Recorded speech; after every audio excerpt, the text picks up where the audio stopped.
What is your identity?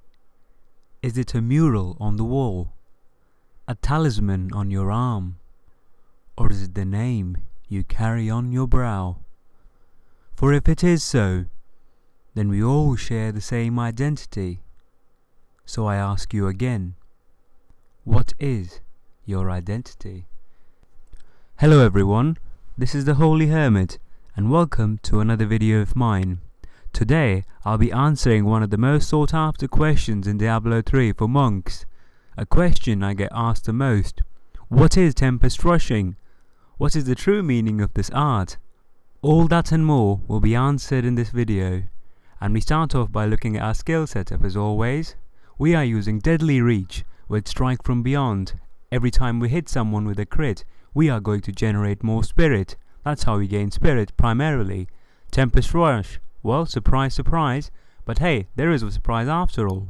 No Tailwind, but we are using Northern Breeze, so the channeling cost for this ability is reduced to 8 spirit. Dashing Strike with Way of the Falling Star. When you dash on someone, deal tons of damage, you also have your movement speed increased by 25%. Sweeping Wind, with making its debut this time, Master of Wind. Your vortex duration is increased to 20 seconds, so no cyclone, not even firestorm, a unique choice I'll be answering later on. Exploding Palm with Strong Spirit, another skill that allows you to generate more spirit. When a target dies, you gain 5 spirit from each enemy caught in the blast. More spirit being regenerated here by Mantra of Healing, Circular Breathing. When you're using this ability, you regenerate 3 spirit per second. Chant of Resonance. Make the duration of your mantra to 7 minutes, also gives you 2 more spirit. Guardian Path, 35% more spirit regeneration if you use a 2-handed weapon. And Exalted Soul, well, more spirit limit, and you also have some spirit regeneration. There are many ways to Tempest Rush in this game. You see me doing it with 2-handed weapons. It can also be done with a shield. But the true essence of this ability, this build, lies with the 2-handed weapons. Here you see all these weapons lying on the floor. Weapons I think that are good for tempest rushing. There are a few more and few less ones as well. These are the ones that I possess at this very moment, and I'll show you a few of them in the game this time. Of course, the only trick to that is they're all 2-handed weapons. That's all. As a principle, they all have a bit of life leech to them. Well, by a bit, I mean at least 4% that is. And some of them even have some specific stats that I'll be using in the game. They're also very special. More importantly, they're also very cheap as well. Trying to get a one-handed weapon with a DPS almost half as good as these would cost you a few millions, whereas these are in the lower limits of a million. I haven't bought a single item from these that costed more than 2 million. They're all between, well, 1 million and 2 million gold. So if you want to try this build, if you want to learn the true art of tempest rushing, these are the weapons I recommend you. So we'll pick off one or the two, and we'll start off with tempest rushing. Now look at this bit over here. We are just playing on Monster Power 1, but I want you to notice something very important, the true essence of tempest rushing. That is, look at the spirit on the bottom right bit. Look at the limit at which it lies over here. I am tempest rushing through monsters and mobs alike, moving as fast as I can and swiftly as I can. But the strange thing is, the spirit is not dying after all. I am using abilities.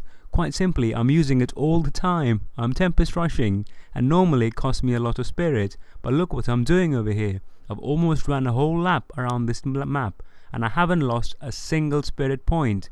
It is exactly as it was when we started tempest rushing, and I can do this for hours and hours alone.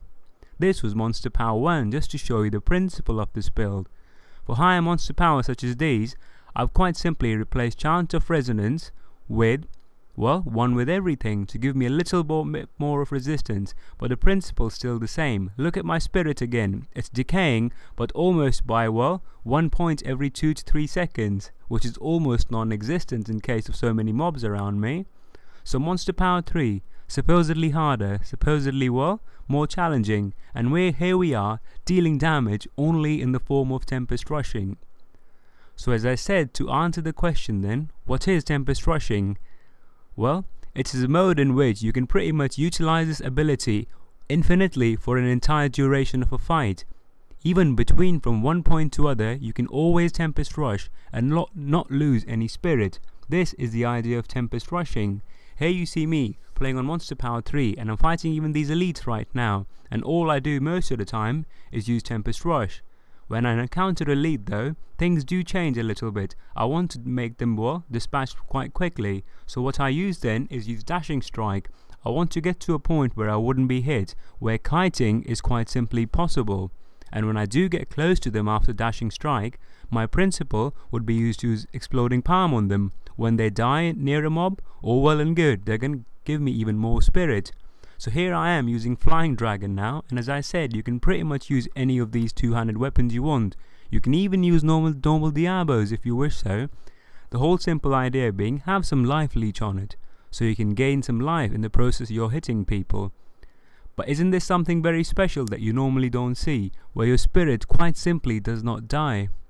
The infinite spirit, in the wisdom of Ina that is. Well, there's a build for you.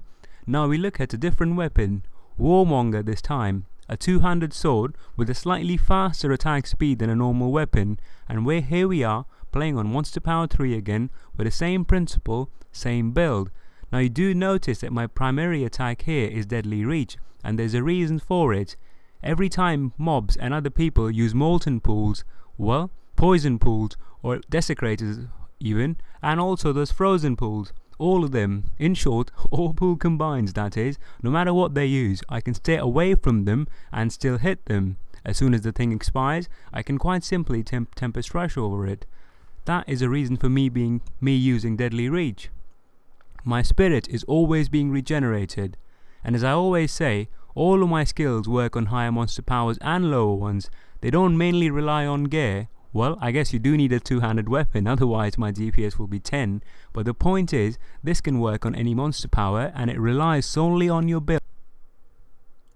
The only trade-off being, the higher monster power you play on, the more armor you'd need and slightly more DPS that is. But the principal idea of this build is to tempest rush and try and gain XP from it. It is almost an XP build after all. But the beautiful thing that I try to bring this to you in this video is that this build can also work on slightly higher monster powers. It's not just all about farming XP, but it's also about survivability. And I accomplished that in this build without using any healing ability, no Serenity again, nothing, just some lifesteal and a bit of Mantra of Healing. And that does the job for us in Monster Power 5 even. So the last bit I'll cover quite quickly is a reason why I chose these strange abilities, like Master of the Wind. Since I'm using Tailwind Northern Breeze, I'm not moving as fast as I would with Tailwind, so Master of Wind allows me to cover a longer distance between 2 points. I use Dashing Strike with an increased movement speed. I go into the middle of the mob, I plant an Exploding Palm, and I quite simply walk away. So these are the two little aspects that you might have found strange with this build, but they work very well in tandem with each other. This has been the Holy Hermit for you. This is the new build I showed it to you. The whole idea of this build is to show you the true principle of tempest rushing. There are many ways up to the top of the same mountain. I keep on saying that, and I do mean it as always, but this, in my humble opinion, is a true way to tempest rush, a way in which you never die out of spirit. The word indomitable spirit is certainly true for this kind of monk who uses the tempest rush build. Another good thing about the build is you can farm at a very fast rate, not the fastest, but at a very decently fast rate, and all it would require for you to use this build to gear your character up would be a few million gold, which when compared to other builds you want to try and other items you want to buy for those builds, this build is quite a cheap idea. So give it a go, tell me your opinions about it. Tell me if you like this build or not. But before I end this video, I have a personal thanks to convey to a friend of mine, a friend I've never seen before, but he's helped me nonetheless. Well, I live in Students' Hall and I can't play Diablo normally, so the way you would normally patch a game is you would quite simply click the button. For me, it's about transporting files, copying them from here to there, and it's quite a hard process. I would not be able to play this game at all unless it was the help of a friend. The gentleman's called David, and he has a website of his own. It's called patchup.info, and I want to thank him in this video. Thanks so much, David, for letting me play this game. Thanks so much, buddy. And of course, the most important people that I'd like to thank is my viewers. Thanks to you all. You've all been a great bunch. You help me out a lot. You give me challenges. You give me opinions. And all of this couldn't have been possible without you. Thank you. I hope you all have a nice day ahead. The weekend's almost over, but hey, we can look forward to the next one, right? This has been the Holy Hermit for you. I'm out now. Take care. Bye.